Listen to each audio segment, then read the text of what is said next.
ఓం నమ శివాయ. నమో నారాయణాయ.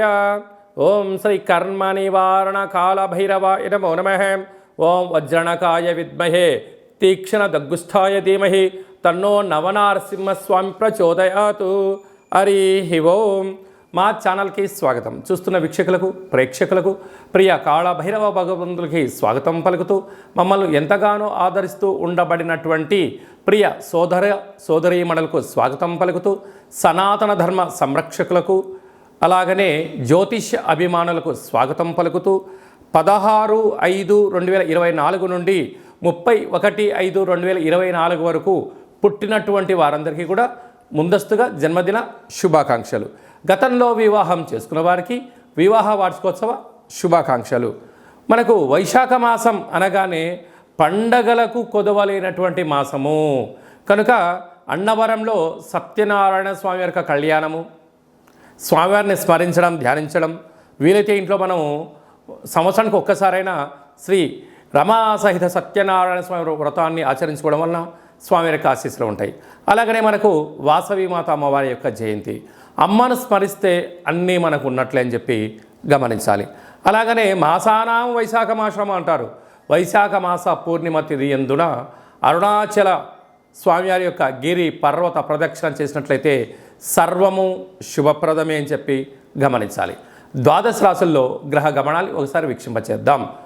మేషరాశిలో బుధుడు మరియు శుక్రుడు సంచార స్థితి, వృషభ రాశిలో రవి గురు సంచార స్థితి, కన్యరాశిలో కేతు సంచార స్థితి, కుంభరాశిలో శని భగవానుడు స్వక్షేత్ర సంచార స్థితి, మీనరాశిలో కుజరాహుల సంచార స్థితితో ద్వాదశ రాశుల్లో గ్రహ గమనాలు ఈ విధంగా ఉన్నాయి.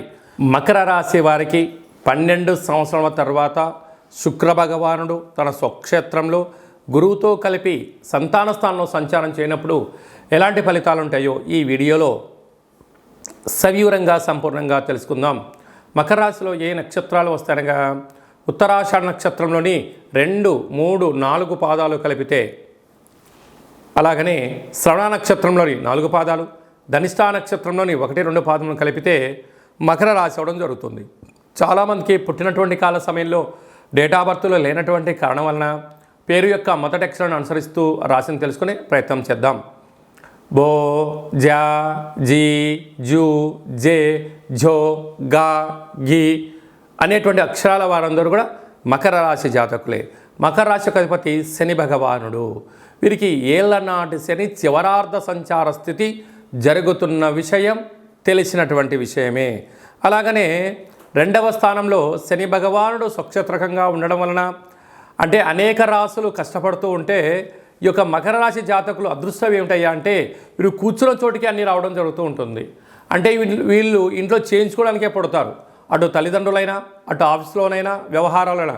రెడ్ కార్పొరేట్ ప్రపంచంలో వీరి యొక్క ఆలోచన విధి విధానాలు అద్భుతాలని చెప్పి గమనించగలగాలి. అంటే వీళ్ళు ఎక్కువ శాతంగా డాక్టర్లుగా, నీటి వ్యాపారాలు, హోటల్ వ్యాపారాలు, అనేక ప్రపంచ స్థాయిలో వీరి యొక్క సదస్సులు జరిగేటువంటి కార్యక్రమానికి అడ్మినిస్ట్రేషన్ డిపార్ట్మెంట్ అంతా కూడా వీళ్ళ దగ్గరే ఉంటుంది. కారణం ఏంటి? శని భగవానుడు అలా ఉండడం వల్ల అలాంటి అవకాశాలు వీరు సొంతమవుతాయి.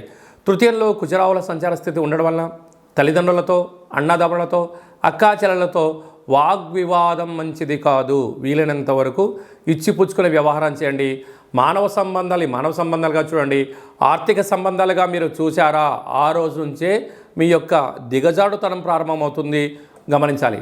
అర్ధాష్టమ బుధుడు, అర్ధాష్టమ శుక్రుడు, నూతనమైన వస్త్రాలు, బంగారు ఆభరణాలు, క్రయ విక్రయాలు యోగదాయకం.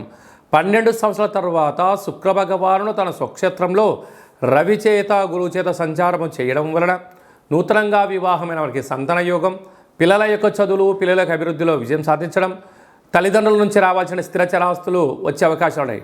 అలా ఏమైనా కొద్దిపాటి ఇబ్బందులు ఉన్నట్లయితే మీరు ఎంత బరువు అయితే ఉంటారో అంత బరువు కలిగినటువంటి శని దోషం పోవడానికే ఉప్పుతో తులాభారం, ఐశ్వర్యం కలగడం కోసం మీరు బియ్యాన్ని తులాభారంగా చేసి ఆ బియ్యంతో ఆహారాన్ని ఇవ్వండి.